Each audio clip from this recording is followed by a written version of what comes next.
Yo tout le monde, c'est Tim, on se retrouve aujourd'hui pour le 9ème épisode de la carrière manager avec Dortmund. J'avais hâte de tourner cet épisode, normal, j'imagine que vous, j'espère en tout cas que vous avez hâte de voir cet épisode parce que c'est très simple, il nous reste 2 épisodes jusqu'au mercato hivernal. Donc on va commencer à rentrer dans une partie qui est très intéressante. Alors dans l'épisode d'aujourd'hui, comme je vous avais dit, le match face à l'Hertha de Berlin, je vais le jouer. Mais je ne vais pas le record, je trouve que ça sert à rien, le dernier match qu'on avait fait c'était déjà face à eux. C'est un 8ème de finale donc on n'est pas encore dans les quarts demi où ça commence à être vraiment très chaud. Donc pour le moment, l'épisode va pas commencer avec l'Hertha de Berlin, même si moi je vais jouer. Dans l'épisode d'aujourd'hui, on va se faire 3 matchs. On va se faire Düsseldorf à domicile, le Slavia de Prague à domicile et Mayence à l'extérieur. Voilà, ça nous fera une vidéo de 3 épisodes, ça nous fera avancer. Et dans le prochain épisode, il nous restera 2 matchs à faire avant d'aller jusqu'au mercato. Donc on fera très simple, c'est que je ferai un gros plan sur le match face à Leipzig. Surtout à domicile, il va y avoir de l'ambiance, un beau match, etc. Une grosse équipe à affronter. Donc je ferai un résumé un peu plus long que ce d'habitude. Un résumé normal pour Offenheim, et on avancera, et je commencerai un peu le mercato. Honnêtement, vu le début de saison, je vais plutôt miser la grosse équipe, je vais plutôt la faire jouer en Ligue des Champions et en championnat. La coupe, pour le moment, c'est un à côté, comme je l'ai dit, et on va faire tourner. Donc je vous retrouve juste pour vous montrer l'équipe qui va débuter. Alors voilà pour l'équipe qui va débuter face au Hertha de Berlin. Hollande en pointe qui va remplacer Cavani, Götze qui supplée Reus, Grealish à gauche, Hazard à droite, Witsel qui va être associé à Can au milieu de terrain, Schulz qui va prendre la place de Guerrero, Dikia Hummels en charnière, Hakimi sur le côté droit et Bourki au cage, on ne change pas. Donc c'est parti, je vous retrouve comme prévu juste après le match. Voilà, alors que le match vient d'être joué, je vois que j'ai quelques mails. Victoire 1-0, victoire 1-0 face à l'Hertha de Berlin. Poum poum poum, voilà. Alors le match a été indécis pendant 70 minutes. Et Sancho que j'ai fait rentrer à la mi-temps, non pas à la mi-temps, juste après la mi-temps, pardon, vers la 50e minute de jeu. Sancho qui a inscrit le but, son premier but en soi en coupe, puisque les 3 derniers avaient été inscrits par hasard. Voilà, Sancho qui a débloqué la situation, courte victoire 1-0. Domination, oui, des joueurs du Buffalo B, on a dominé, mais c'était vraiment pas un match exceptionnel. Je vais aller checker mes mails. Ah voilà, et dans les mails, je comptais, je vous en ai fait part au tout début de l'épisode, j'avais mis quelques joueurs sur la liste de transfert, et dans ces joueurs, il y a Manu Akanji. D'ailleurs, en fait, c'est peut-être le seul joueur que j'ai placé sur la liste. Pourquoi? Parce que je trouve que 3 défenseurs centraux, c'est assez pour faire tourner. Zagadou et Hummels, je vois pas l'intérêt de les vendre, c'est mes titulaires. Jikia, je l'ai acheté pour jouer en rotation. Je me suis dit que celui qui était plus à même de sauter, c'était Manu Akanji. Donc il va nous rapporter un peu d'argent. Donc on voit normalement que sa valeur marchande est située entre 27 et 39 millions d'euros. Et c'est le Bayern qui me propose ce transfert. Donc on va essayer d'aller négocier et puis je reviens vers vous une fois que la négociation a été effectuée. Voilà, alors que le prix de 34 800 000 a été accepté par l'entraîneur du Bayern Munich. Voilà, ça ferait 35 millions en plus dans les caisses. On va dire que en tout, ça nous ferait 32 millions. Donc on aurait un budget pour le mercato d'environ 50 millions d'euros, ce qui peut être intéressant en soi. À voir maintenant où est-ce qu'il faudrait renforcer l'équipe, pardon. Si vous avez des idées de joueurs ou de postes à renforcer, je vous le dis concrètement, moi, si je dois débourser de l'argent pour acheter un joueur, je préfère acheter une valeur sûre, pas un jeune qui a pas encore 80 de général. Je préfère clairement mettre 45 millions pour acheter une valeur sûre. Un joueur qui a déjà de l'expérience, entre guillemets, dans les gros matchs. Pas nécessairement un vieux joueur, hein, un jeune, mais alors un jeune qui a un gros général pour 50 millions d'euros. Après, à voir où est-ce qu'il faut renforcer. Moi, pour le moment, j'ai pas encore trop planché là-dessus. Enfin, si, j'ai planché là-dessus. Mais je vous ferai part de ça en fin d'épisode, tiens. Voilà, alors qu'on a avancé jusqu'au 7 décembre, jour du match face à Düsseldorf, on voit au classement du coup que le Bayern, Leipzig, Mönchengladbach et l'Hertha de Berlin n'ont pas encore joué. Leverkusen a joué. Et ils nous mettent la pression parce qu'ils reviennent à un point tout simplement. Là de toute façon le mot d'ordre pour cette fin de première partie de saison, c'est de gagner tous les matchs. Il faut être très clair. Leipzig ça va être plus difficile, mais ces 3 matchs là ça serait une contre-performance de ne pas les gagner. Donc on va essayer de faire ça au mieux. On peut du coup, j'ai déjà fait l'équipe, voilà, l'équipe qui va débuter. L'équipe classique tout simplement, Cavani en pointe, Brandt, Roy, Sancho pour animer l'attaque, Aouar associé à Piszczek, Hakimi à droite, Guerrero à gauche, Zagadou Hummels en charnière, et Bourki qui est dans les cages.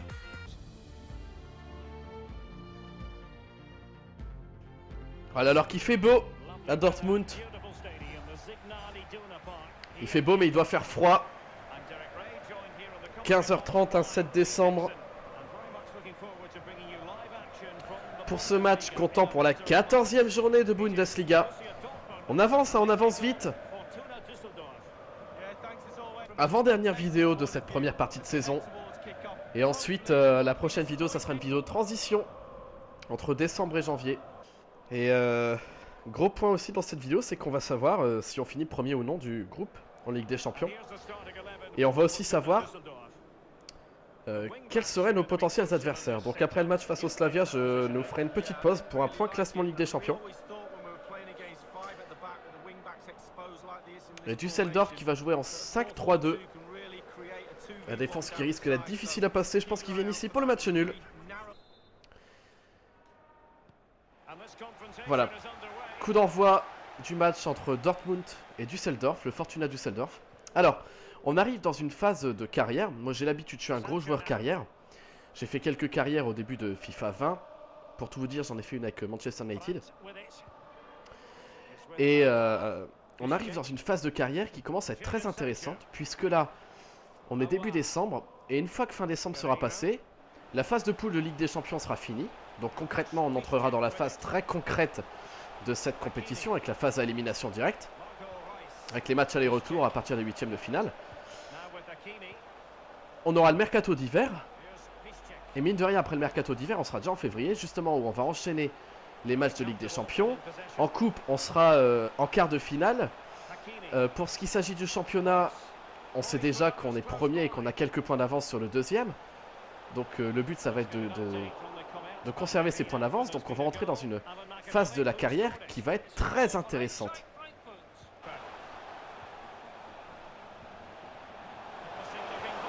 Oh, Reus qui a tenté la frappe en une touche, c'était le beau jeu.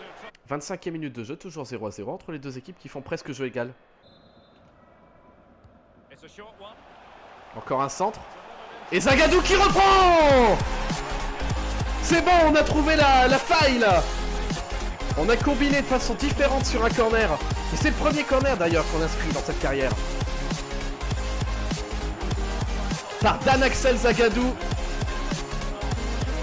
Le Frenchie du BVB. Belle tête, hein, imparable pour le gardien.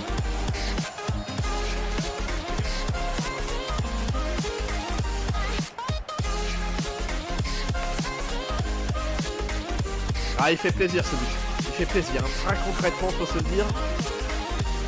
Alors qu'on avait quelques difficultés à passer la défense de Düsseldorf, qui défend bien. Avec leurs 5 défenseurs, ça défend bien. Faut leur reconnaître ça. Mais on a obtenu quelques corners et à chaque fois on a changé un peu la combinaison et ça a fini par payer. Et passe décisive de Raf Guerreiro d'ailleurs, il me semble. Parce que c'est lui qui vient demander le ballon sur le corner là. Dommage, si ça passait ça aurait fait beaucoup de mal. Mais de toute façon c'est la mi-temps qui est sifflée par monsieur l'arbitre. 1-0 pour le BVB face au Fortuna Düsseldorf. Un match compliqué. Pas plus que ça parce qu'en défense on gère le truc. Bourki qui n'a quasiment rien eu à faire. Je crois qu'il touche une fois le ballon. Sur une passe loupée hein, d'ailleurs. Donc il a juste à l'intercepter. Mais ils défendent bien. Donc attention quand même à ce qu'ils ne se réveillent pas en seconde mi-temps en attaque. Et on va reprendre la seconde mi-temps avec cette même équipe. Très belle intervention d'Hakimi. Qui peut partir en contre. Et qui va la glisser de manière subtile à Sancho qui la donne à Cavani. Cavani qui enroule du gauche. C'est pas passé si loin que ça. On va faire un changement 70e minute de jeu. On va sortir Sancho pour l'entrée en jeu d'Eden Hazard et on va sortir Oussem Aouar pour l'entrée en jeu d'Axel Witsel. Cavani qui tente la frappe de loin, la barre transversale pour Edinson Cavani. Et on va faire rentrer Hollande à la place de Cavani.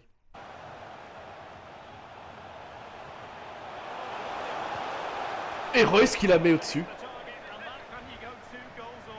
Ah ça c'est la première fois qu'on verra ça cette saison. Hein. Ça frôle la barre mais à cette distance, sur le pied droit, etc. C'est fou quoi. Et voilà, nos grands gabarits servent à ça.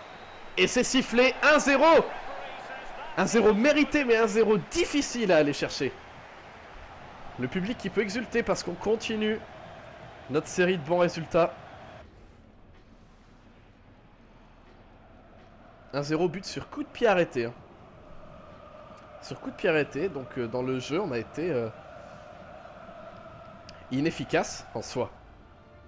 Et on le voit au stat, hein, on a la possession, ils n'ont fait aucun tir, mais par contre, vraiment, il faut leur reconnaître ça, ils ont extrêmement bien défendu. Voilà, ils nous ont attendus et c'est passé, ça a failli passer en tout cas, ça a failli passer. Et voilà, au lendemain du match, on est directement dans l'affichage de la Ligue des Champions. Dernière ligne droite, c'est le dernier sprint pour conserver cette première place. Akanji a été vendu, on le voit au mail, donc c'est bien, on va récupérer du flouze début janvier. Alors on gagne 30 500 000, donc on aura tout juste 49 millions 100 000 pour acheter un joueur. Je vous ferai part de ma setlist en fin d'épisode pour vous demander votre avis. Ma setlist de joueurs potentiels qui pourraient nous aider à conserver ce rythme jusqu'à la fin de saison. Alors, par contre, parlons peu, parlons bien. Je vais aller faire la conférence de presse, je vais réfléchir à l'équipe qui va débuter le match, tout en sachant que 2 jours après, on a le match de championnat face à Mayence, dernier match de la vidéo. Là, tout simplement, c'est objectif victoire, donc je vais réfléchir à l'équipe et je reviens vers vous dès que l'équipe est faite. Voilà pour l'équipe qui va débuter, un seul changement par rapport au match précédent, il me semble.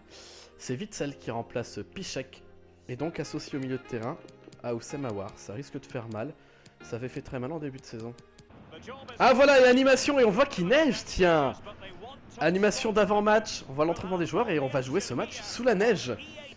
Ce qui est en soi plausible, hein, en Allemagne du Nord, à cette période de l'année. Le Signal Iduna Park, sous la neige, voilà. Donc la physique de balle va être légèrement différente. Et les supporters qui répondent comme d'habitude présents, faut que j'arrête de le souligner ça parce que ça devient un pléonasme en fait, de jouer avec Dortmund et de dire que les supporters répondent présents. Mission, 3 points, tout simplement. Il faut gagner. Il faut gagner, il n'y a pas à chercher. Alors, la compo du Slavia, moi ce qui m'intéresse c'est pas tellement les joueurs qui vont jouer, mais plutôt quel dispositif va nous concocter l'entraîneur. Un 4-2-3 est tiré, d'accord. Là il faut vraiment... Et on entend hein, les chants des supporters derrière. Incroyable. Il faut pas se louper, allez. Faut gagner. On a battu le Barça, on a battu l'Inter. On a fait nul ensuite face à l'Inter et face au Barça. Surtout battre le Barça 3-1 quoi. Et tout ça serait vain si on n'arrive pas à gagner aujourd'hui. Et Sancho! Et quelle passe de Julian Brandt pour Jadon Sancho. Quel but!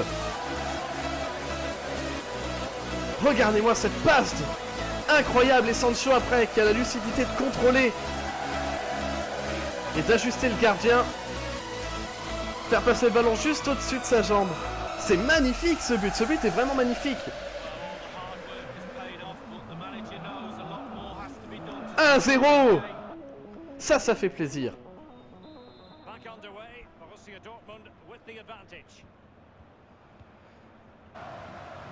Et le 9 là, qui m'avait inscrit le but à l'aller. C'est vraiment très agaçant ce numéro 9. Oh non! Pour qui loupe sa sortie? Et Zagadou qui arrive pas à marquer, à prendre le ballon de la tête? Qu'est-ce qu'il fait Bourki?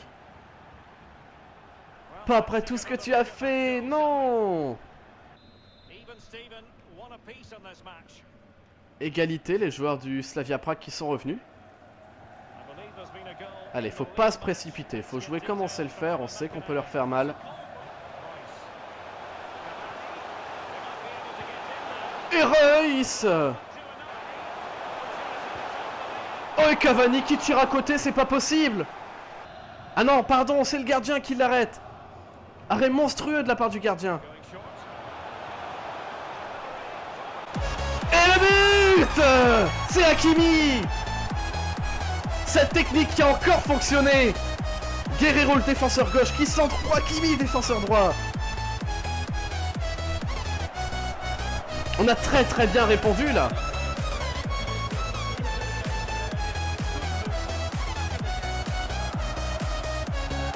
Quelle réponse de la part des joueurs du BVB après le but des joueurs du Slavia Prague.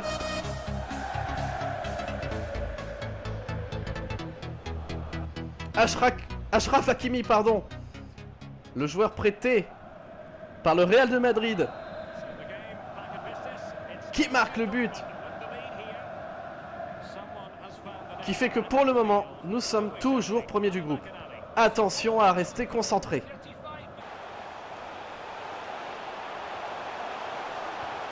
Reus qui passe et Sancho qui frappe.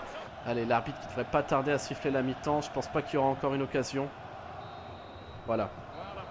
Mi-temps de buts à 1, on est pour le moment premier, mais attention parce que là, le match incroyable de la part du gardien du Slavia peut leur faire espérer inscrire un but et revenir au score.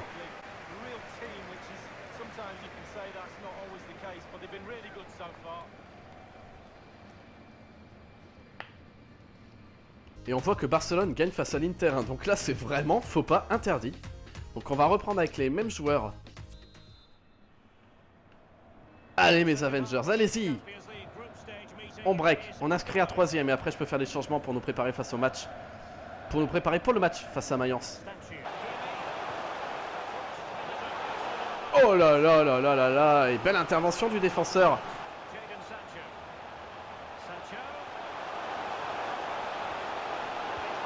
Et Reus.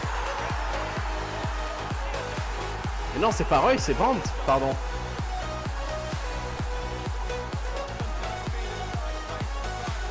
Premier changement, Marco Reus qui va laisser sa place à Jack Grealish. Le plus fatigué, tout simplement, Marco Reus. 3-1, c'est bien ça. On peut être plus serein désormais. On a enfin réussi à battre, pour la troisième fois, le gardien du Slavia. Après tant d'arrêts, c'est mérité. Logique et mérité. Maintenant, attention à bien rester focus, quand même, parce que se prendre 2 buts, ça serait dramatique. Marco Reus, sur les 2 matchs qu'on a joué aujourd'hui, donc face à Düsseldorf et face au Slavia, qui a fait pas mal de loupés. Donc, je sais pas, il fait quand même des gros matchs, hein. Il distribue bien le jeu, etc. Mais il a fait pas mal de loupés. Bon, je m'inquiète pas du tout, hein. Je m'inquiète pas du tout, je sais que on peut pas lui demander de marquer à tous les matchs non plus.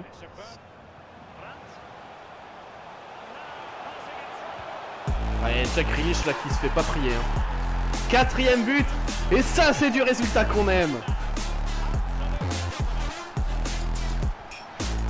Ça c'est le genre de résultat qu'on adore même.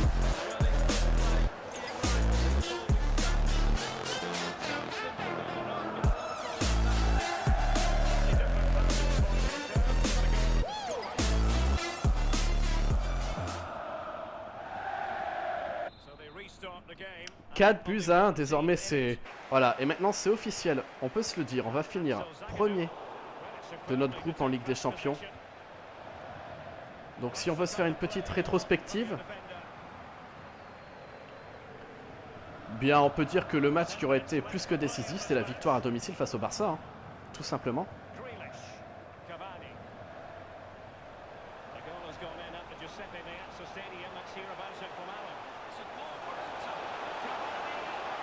Cavani qui s'emmenait le ballon tout seul, 5 buts à 1. Yes. Alors que j'étais en train de faire la rétrospective, en parlant de la belle victoire face au Barça, Cavani qui s'est amené le ballon tout seul, tout simplement. Il voulait marquer.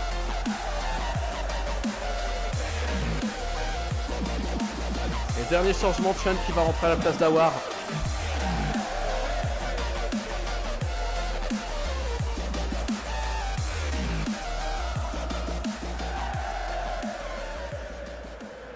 « 5 buts à 1 pour le BVB. On a résisté à la pression, là, surtout quand le Slavia est revenu à notre hauteur. 4e but en Ligue des Champions pour Edinson Cavani. L'attaquant dont on avait besoin en ce début de saison. Un attaquant vedette, un attaquant phare. Et on l'a eu. Et pour le moment, c'est une première partie de saison réussie pour Edinson Cavani. Et est-ce que Grealish n'irait pas chercher Oh il a été trop long. Dernier corner. Et ça sera la dernière action de toute cette phase de poule de Ligue des Champions. Parce qu'ensuite on se dirige vers un 8e de finale. Et c'est fini. Et on finit premier de notre groupe. On peut le fêter. C'est une victoire à fêter celle-là. Cette victoire qui vient conclure notre superbe phase aller en Ligue des Champions.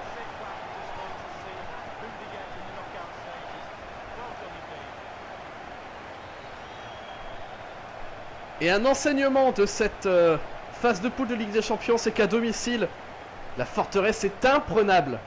3 buts à 1 face à Barcelone, 4 buts à 0 face à l'Inter et 5 buts à 1 ensuite face au Slavia de Prague.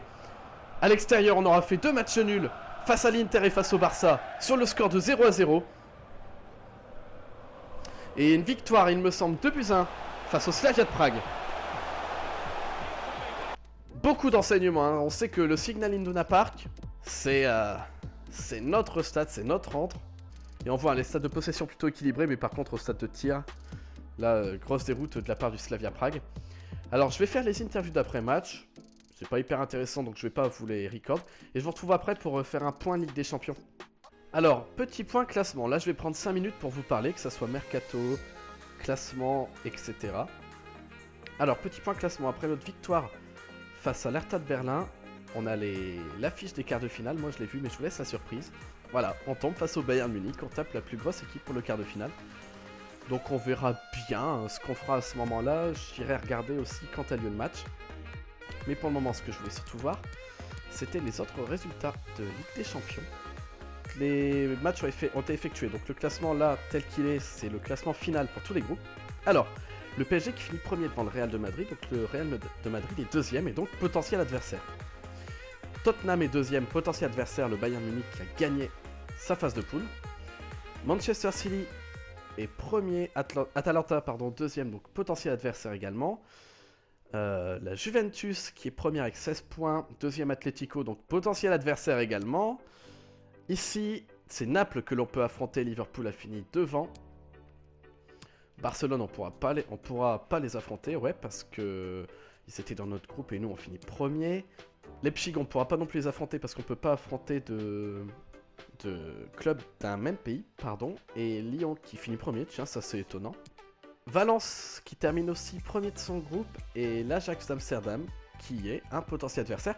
Et c'est peut-être l'adversaire que je voudrais tirer le plus, tout simplement parce que c'est une équipe face à laquelle on pourrait faire un très beau jeu. Donc je vous avoue que pourquoi pas, je me dis pourquoi pas affronter l'Ajax, ça pourrait faire un beau match. Naples aussi, ça pourrait être un beau match. Moi, les adversaires que je veux le plus éviter, c'est le Real de Madrid et l'Atlético de Madrid. Les deux clubs de Madrid, tout simplement, parce que c'est les deux adversaires les plus difficiles. Après, on pourrait avoir des tirages plus cléments, par exemple en tombant face à l'Atalanta. Un tirage plus clément, parce qu'après, l'Ajax, Naples et Tottenham, c'est à peu près du même niveau. Ouais, peut-être mon tirage favori, j'adorerais tirer l'Ajax pour avoir un beau match et aller à la Johan Cruyff Arena. Les deux seules équipes que je veux pas tirer, c'est les deux clubs de Madrid, tout simplement. Et je voulais vous faire un point mercato. Alors moi, j'avais pensé tout simplement à acheter un milieu de terrain au mercato pour à peu près 50 millions d'euros. Et pourquoi pas un milieu de terrain titulaire pour l'associer à Oussem Aouar. Pourquoi? Tout simplement parce que je trouve qu'il nous manque un vrai milieu de terrain. On a Piszczek, c'est vrai, mais Piszczek, c'est pas non plus son poste de prédilection. Et il commence à vieillir quand même. Donc je me dis qu'un milieu de terrain pourrait faire beaucoup de bien. De là à vendre Witsel ou Can, alors Can et Aouar ne seront pas vendus, donc ça serait plus Witsel. De là à vendre Witsel, je pense pas, mais pourquoi pas un milieu de terrain? Si vous avez d'autres idées, franchement je suis tout oui, dites-les moi. Mais pour le moment je vais vous montrer la setlist que j'ai préparée en potentiel recrue au milieu de terrain. Donc tout en haut, on a Blaise Matuidi, Blaise Matuidi, le français de 32 ans, qui serait un bon milieu défensif parce qu'il court beaucoup. Il est complet, il a l'habitude des grands matchs. Ça peut être sympa. Ensuite, j'ai pensé à SMS, Sergej Milinkovic-Savic, mais le truc, c'est que lui, il risque d'être très très cher, beaucoup trop cher, parce que notre budget de 50 millions ne suffira pas, étant donné que lui, il faudrait au moins mettre 80 millions sur la table. Alors, en vendant Witsel, ça serait possible, mais je vais attendre un peu vos retours, parce que moi, j'avoue que je ne suis pas trop sûr. Ensuite, j'ai pensé à Jorginho, le milieu de terrain de Chelsea, qui est un peu moins utilisé, donc ça peut être intéressant. pour renforcer le milieu de terrain. J'ai pensé aussi à Arturo Vidal. Gundogan est toujours là. Et à Van de Beek. Alors Van de Beek, c'est vraiment un coup de cœur. Maintenant, le truc c'est que c'est un milieu plutôt offensif. Et donc Van de Beek, ça serait certainement pas pour mettre sur le banc. Et Aouar, il est hors de question de le mettre sur le banc. Ce qui fait qu'il sera associé à Aouar. Et on aurait deux milieux plutôt offensifs. En milieu défensif. En milieu centraux en tout cas. Alors après, il y a une solution. C'est tout simplement à l'entraînement, améliorer Aouar et Van de Beek pour en faire des milieux plus complets et un peu moins offensifs. Donc voilà, vous avez vu la setlist. Je vous ai présenté les joueurs. C'est des transferts que je trouve un minimum réalistes, en tout cas pas totalement irréalistes. Donc je vous laisse m'aiguiller un peu et je prendrai compte vos avis lors du tournage du prochain épisode. Parce que je pense que si recrue il y a, ça sera dans le prochain épisode. Je vais pas attendre la fin du mercato. Sachant que dans le prochain épisode, on ira jusqu'au 18 décembre. Voilà, et la date du quart de finale, ça sera ici. Ça sera le 4 février. Et notre premier huitième de finale de Ligue des Champions, pardon, ça sera le 26 février. Sur ce, l'équipe qui va débuter face à Mayence, la voilà. Cavani, Grealish, Hazard, Sancho pour animer l'attaque. Chan associé à Aouar. Zagadou, Djikia, de gaucher en défense centrale, Guerreiro à gauche, Hakimi, piston droit et Bourki dans les cages. Et c'est parti. Et je vous fais un résumé plus condensé, disons, parce que j'ai beaucoup parlé dans cette vidéo. On a fait deux matchs très intéressants juste avant. Mayence est certainement le match le moins intéressant à l'extérieur. On va regarder combien ils sont classés. Mayence, tout simplement, ils sont 12e. Donc c'est le match le moins intéressant de la vidéo. Je vous ferai un résumé plus condensé en vous mettant seulement les grosses actions. Et je vous retrouve tout de suite pour le coup d'envoi de ce match.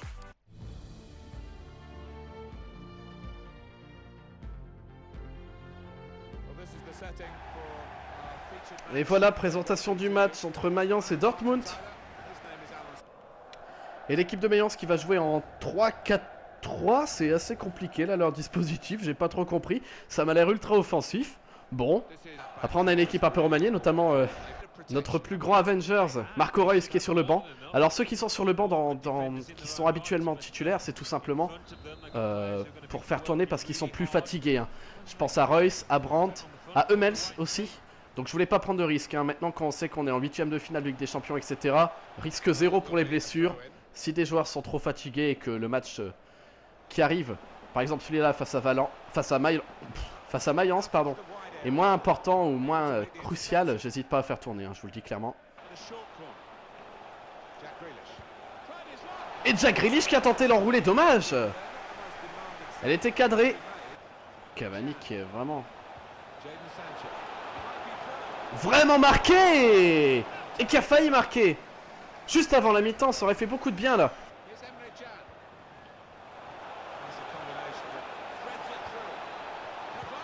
Oh non, Cavani qui loupe l'immanquable.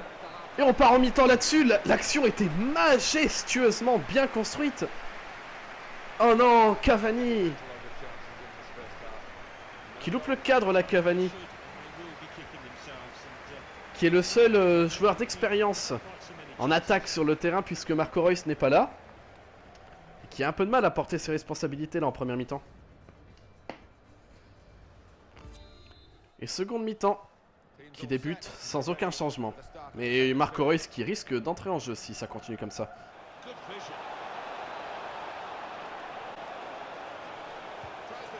Et Sancho qui a tenté la frappe fort au premier. Et c'est Hakimi de défendre. Quelle interception. Allez, celle-là on peut pas la louper les gars, sincèrement. Et on peut pas la louper celle-là. Et Grealish qui l'a compris. Et c'est pas Grealish, c'est Torgan Hazard, pardon. Contrairement à Sancho, Cavani et Grealish, c'est la première frappe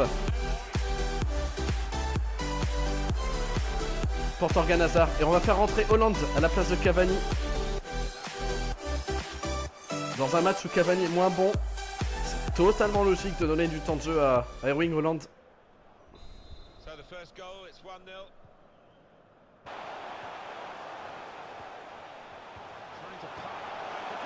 Oh non, et le but de Mayence.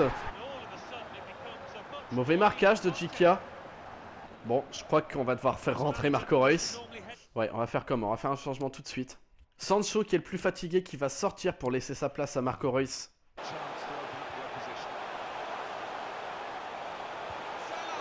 Et leur deuxième but.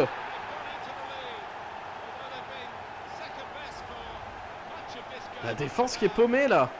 Guerrero forcément avec sa taille qui a du mal à l'avoir. Et Djikia qui est encore une fois en retard sur son marquage. Ah ouais, Djikia qui est en retard sur son marquage. Les 2 buts c'est un peu pour lui malheureusement. Il me faisait un bon début de match et... Attention quand même, 70e. On va essayer de ne pas canceller notre deuxième défaite de la saison. Awar qui est plus fatigué que Chan. Et Chan qui me fait un gros match, hein, il faut le dire. Chan qui me fait un gros match. Et on va faire rentrer... Eh bien on va faire rentrer Julian Brandt. Et on va mettre Grealish milieu central, tout simplement. Et j'oubliais un petit truc, c'est que je vais faire jouer Brandt à gauche et Hazard à droite. Et Djikia qui se fait avoir. Et quel arrêt de Bourki!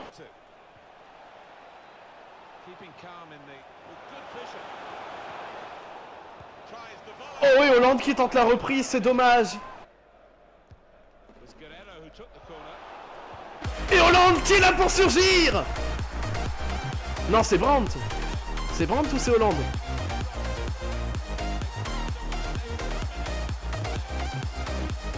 J'ai l'impression que c'est Hollande, hein.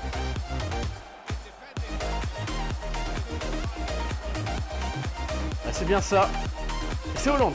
C'est bien Hollande qui est là pour surgir. 2 buts partout. Allez les gars. Il faut y croire à la victoire tout simplement. Faut espérer que le changement tactique a fonctionné pour le moment.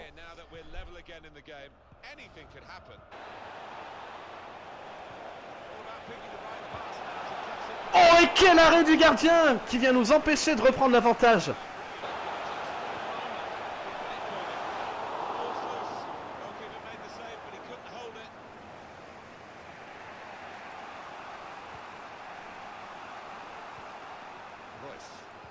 Ok. Et c'est fait. 3 buts à 2. 94e minute de jeu. Hollande qui va de son doublé pour nous sauver. Alors là, franchement, Brandt qui a voulu jouer sécurité à fond. Hein. La passe en retrait, c'est pas grave, on s'en fout.